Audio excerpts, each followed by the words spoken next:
Merry Christmas Eve, here from Disney's Animal Kingdom. I haven't been to Animal Kingdom during this holiday season to see what kind of festive offerings they have.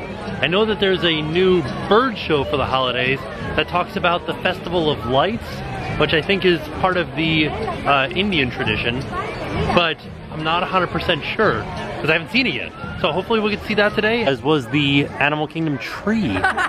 Lots and lots of Lion King type things and lots of African inspired decorations. And then all kinds of different animals. So you got hippopotamus, you got Tigger and Piglet and Roo. And these look like the animals from that one scene in The Lion King where he's like, I just can't wait to be king, right? Except for this one. That one looks like he's from the Jungle Book. On top of the sign for Animal Kingdom, we've got some garland with some Christmas baubles. And they're playing some really eclectic Christmas music out front. Also, it's kind of packed today. As packed as Animal Kingdom gets, it's never really that popular. I'd be interested to see Pandora today. Pluto is meeting off to the side over here, and he's wearing his Christmas outfit. Also booked a fast pass for the safari because I'm interested to see how many animals are active and out and about. It's kind of a cold day. I mean, it's not terribly cold. It's 67 degrees outside, but it's cooler than it normally is, like in the summer that they're used to. I would call the decorations here understated compared to other parks, because you can see they're not just everywhere, but they are here. Also, they have animal themes. So look, there's some bugs in this one. Here's a butterfly over here. This one's got a ladybug and a butterfly.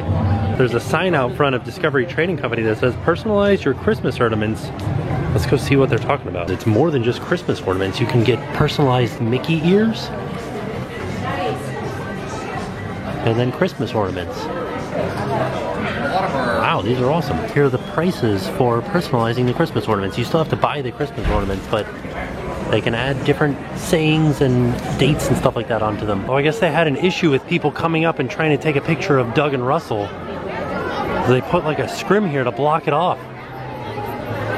Oh, he's using the binoculars. So he's looking around using binoculars.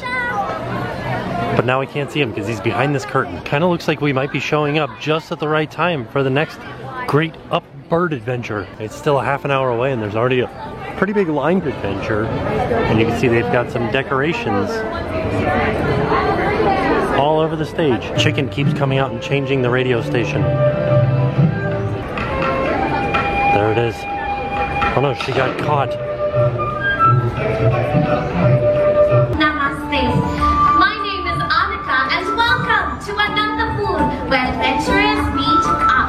Many holidays around the world are celebrated with light, and the same is true here in Anandapur. For this is the season of the Hindu celebration, Diwali, which we call the Festival of Light. Now across India, there are different stories of Diwali, but what they all have in common is the triumph of light over darkness. We perform puja, or worship, offering prayers with clay lamps called diyas to remember how light guides our way. Happy Diwali! Oh, I'm especially glad that you all found your way here. Absolutely every day leads to a new adventure. Why, look now! 2 new friends! Let's welcome them! Hey, boy! Thanks for our Wilderness Explorer Compass. We're here! Where is here? You're in Anandapur, India!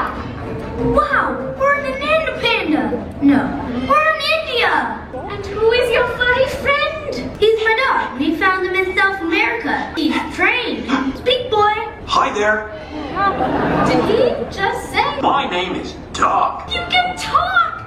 I've never met a talking dog. Oh, yes, I can talk. I have just met you, and I love you. Oh, I love you too, Doug. I'm Annika, a senior wilderness explorer from the local Chiniya tribe, Morlad.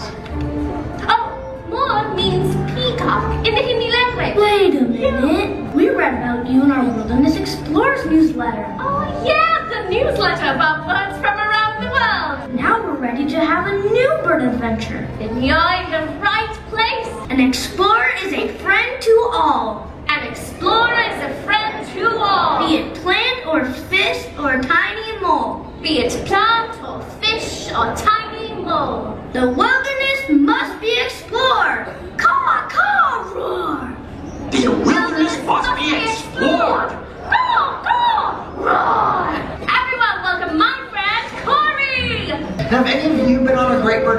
before? We did! With our bird friend, Kevin. Ah, who is Kevin? Oh, I do miss the Birdman Kevin. You talk? Kevin, does he talk like people too? Oh no, the bird named Kevin talks like a bird. Kevin has long legs. She can run very fast, He's colorful. loud, and big. I can see that. Sounds like you had an amazing adventure. We did. Kevin is the reason we love birds so much. Do you want to meet some of the birds that call this place home? I do. I can't wait to have another bird adventure. Oh, look over there. That is an interesting birdie. Yeah, well this is Miles, our trumpeter hornbill. Trumpeter hornbills are found in the forests of Africa. They're built for extreme flying. They dart and maneuver around trees, chasing their favorite food, flying insects, without losing any speed. I know. Would you all like to see how Miles flies in the wild? Well, step into the aisle and then We're gonna make high up. Canopy. Let's show how maneuverable you are. There he goes. There are all kinds of birds here with special talents and others with charming personalities that make them so lovable. Yeah, like parrots. They grow on you. But they can be one of the most challenging pets to live in the home. Yeah, they can bite. Scream. And they poop everywhere.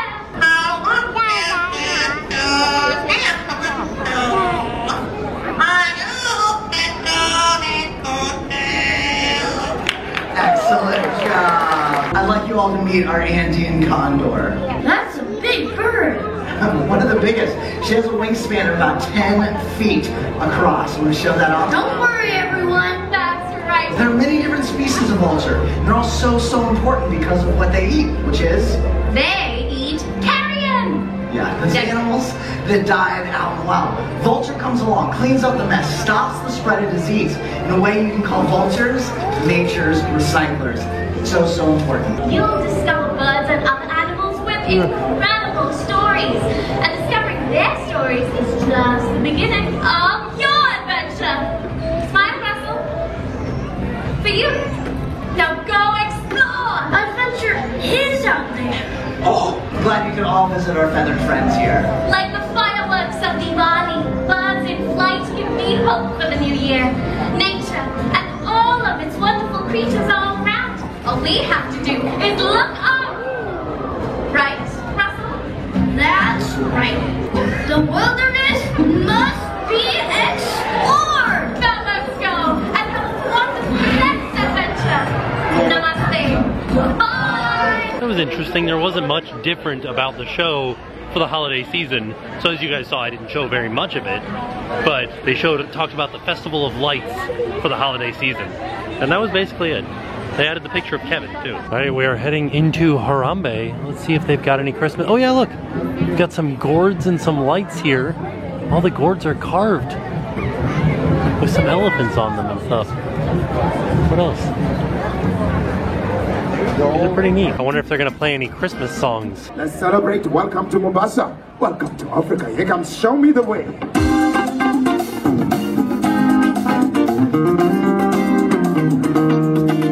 Everybody go. Walk, Nike, John. Come on, everybody walk. Nike, John, yes. Walk, Nike, John. Come on. Oh, she's doing it. I make sure that the fire burns. To have that peanut.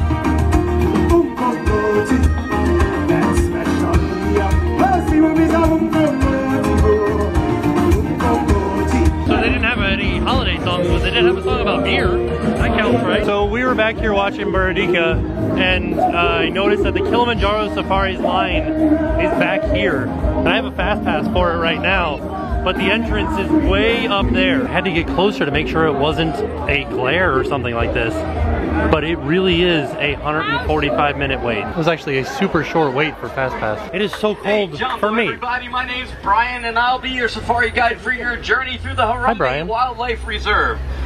The reserve, like other reserves in Africa, we work toward animal preservation and engage people in conservation. You know, what you see with your eyes, you value in your heart. We're going to start out our safari in the Little Ituri Forest. On the right, the animal standing in the back that has zebra-like stripes is called an okapi. The okapi is not related to that of the zebra. It's actually related to the giraffe. It has a skull frame like the giraffe and a prehensile tongue, my friends. Ooh, look. Animals are similar to that of human beings. They really do truly like to gather socially.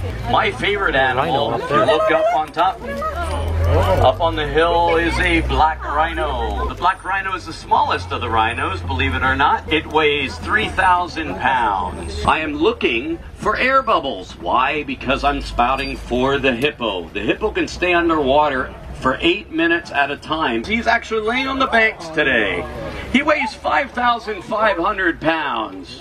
Normally, we don't see him out of the water because he has no sweat glands. He can't keep cool. So they hang out in the water the majority of the time. The Nile crocodiles grow to be 16 to 20 feet in length, weighing 500 pounds.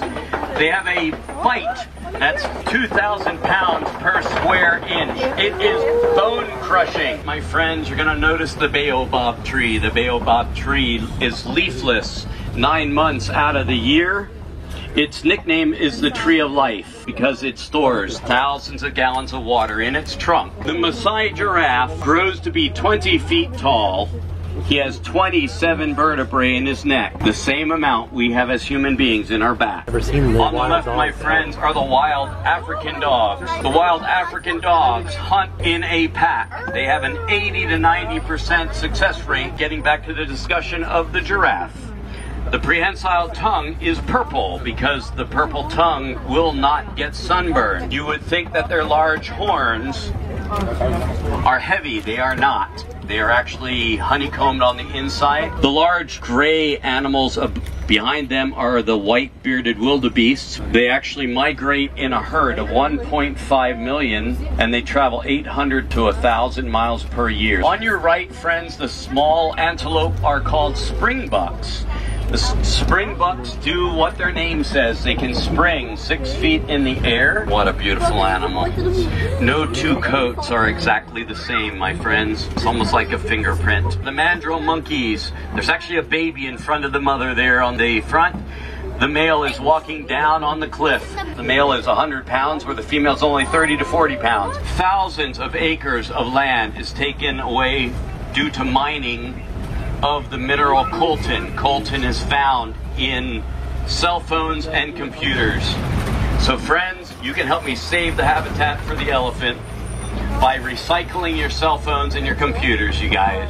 Recycle, recycle. A mother elephant will always take care of another mother's young ones. The most dominant male travels by himself because he's most dominant. The white rhino can run at a crashing speed of 45 miles per hour. A group of rhinos is called a crash. You'll also notice the ostrich on our left. They can run at the same speed of that of the rhino. Guys, on the left are the lions. The pride of lions, they're female, and the male is up there on the kopie. They sleep or rest 14 to 16 hours a day because they hunt at night. That was a pretty good safari. Like, I got to see a lot of animals. I'm thinking that it has to do with the weather. It's 67 degrees outside. Feels cold to me, but probably feels fantastic to the animals. So if you guys are here on a cooler day, definitely check out the safari. If it's not 145 minutes. I found some decorations like this. All kinds of beer caps in the shape of a wreath with an elephant in the middle. Oh, I've never seen this before. There is a shaved ice stand here right now, and you can get each flavor with a liquor too. I just realized we watched that Great Bird Adventure but never looked for any holiday decorations in Anandapur.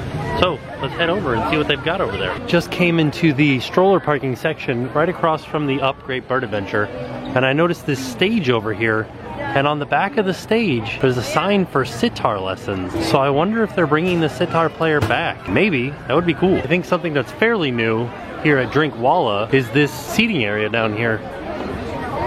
Kind of a lot of tables at Four Rivers of Light. Floating away. It's the big lotus. That's right there, the centerpiece of the show. Please respect the offering. Do not touch. This is pretty interesting. Somebody actually put $1 right there. The standby entrance for Expedition Everest is back here by the Thirsty River Bar. Trying to see what the wait time is. It is a 75-minute wait for Expedition Everest. Even single riders is a 45-minute wait. Wow. Right now, this isn't that bad.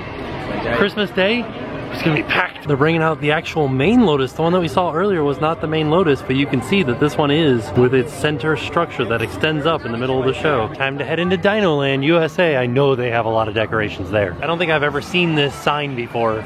It's amazing. Christmas trees everywhere. All right, this is exciting. Lots and lots of holiday decorations around here. Donald's Dino Bash truck has some garland on the front with some more dinosaur ornaments on it. There it is, Chester and Hester's Dinosaur Treasures. There is a dinosaur in here. It's the Santasaurus. There he is. That's the Santasaurus. They're also playing Ludwig von Drake's Christmas tunes in here. They're giving out different ideas for Christmas gifts. This thing is actually really interesting. The Main Street Trolley. And you can see they started putting one together here. So far, this is my favorite background music of any of the holidays in the parks that I've heard. This is the most packed I've ever seen Dino-Rama in my life. And it's not even the busiest day of the season yet. Usually a very short wait. Primeval Whirl is a 45-minute wait right now. Over here by Dinosaur is a replica of Sue the T-Rex, the largest, most complete T-Rex fossil ever found. And I follow them on Twitter, and they are very inappropriate Twitter, but sometimes they do give some good information. Like they talk about these holes in Sue's jaw, and they say that this is probably what caused her to die, as this was more than likely a terrible infection. There it is, the most Christmassy thing ever. It's a Christmas Xiphonactus skull. I was just kidding, that's not a Christmas decoration. I was just proud of the fact that I knew that actual fish's name. It's a Xiphonactus.